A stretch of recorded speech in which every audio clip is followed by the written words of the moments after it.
اللہ کے محبوب علیہ السلام کے ایک صحابی گھوڑا فروخت کر رہے ہیں، تو ایک صحابی اور آئے تو انہوں نے کہا کہ یہ گھوڑا بیچتے ہو؟ کہا ہاں بیچتا ہوں۔ کتنے کا؟ کہا 500 درہم کا۔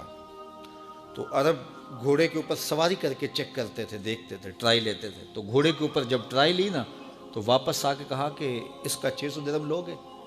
اس نے کہا میں تو 500 میں بیچنے آیا ہوں، تو تم 600 دیتے ہو تو بسم اللہ۔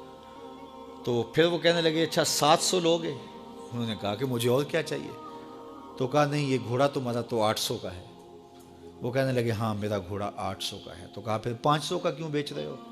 کہا میری مجبوری تھی، میں نے بیٹی کی شادی کرنی تھی اور میں مجبوری سے 800 کا گھوڑا 500 میں بیچ رہا ہوں۔ انہوں نے کہا میرے صاحب، میرے بھائی، میں تو 800 میں لوں گا، جب ہے 800 کا ہے تو میں 500 کا کیوں لوں؟ انہوں نے کہا بسم اللہ۔ انہوں نے 800 روپے پیش کی اور گھوڑا لے لیا۔ تو کہا کہ میری تو مجبوری تھی کہ میں نے بیٹی کی شادی کرنی تھی اور میں اس لیے گھوڑا 300 سستا بیچ رہا تھا، اور تم نے 800 کا لیا جب تمہیں 500 کا مل رہا تھا۔ کہا میری بھی مجبوری تھی۔ کہا تمہاری کیا مجبوری تھی؟ کہا میرے رسول کا فرمان میری مجبوری تھی۔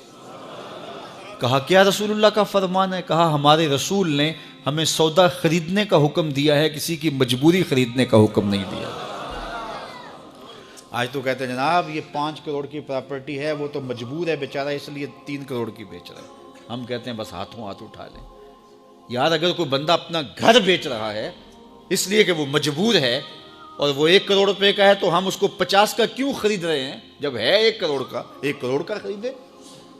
اور جو ساری زندگی لوگوں کی مجبوریاں خریدتے ہیں، فلاں پراپرٹی فلاں کی مجبوری سے خریدی، فلاں پراپرٹی فلاں کی مجبوری سے خریدی، کچھ لوگ اس طاق میں رہتے ہیں کوئی مجبور ہو تو اس سے خریدے۔ اللہ اکبر، پھر ایک وقت آتا ہے کہ یہ مجبور ہوتا ہے اور اس کی پراپرٹی کوڑیوں کے بل بک رہی ہوتی ہے۔ ہم نے اپنی آنکھوں سے ایسے مناظر دیکھے ہیں۔ تو کسی کی مجبوری نہ خریدیں، سودا خریدیں۔ طاق میں نہ رہیں کہ کوئی مجبور ہو تو سستا بیچے۔ جو اس کی قیمت ہے اس کی قیمت سے لیں، پھر دیکھنا کہ عرش کا رب اس کے اندر برکت کتنے ڈالتا ہے۔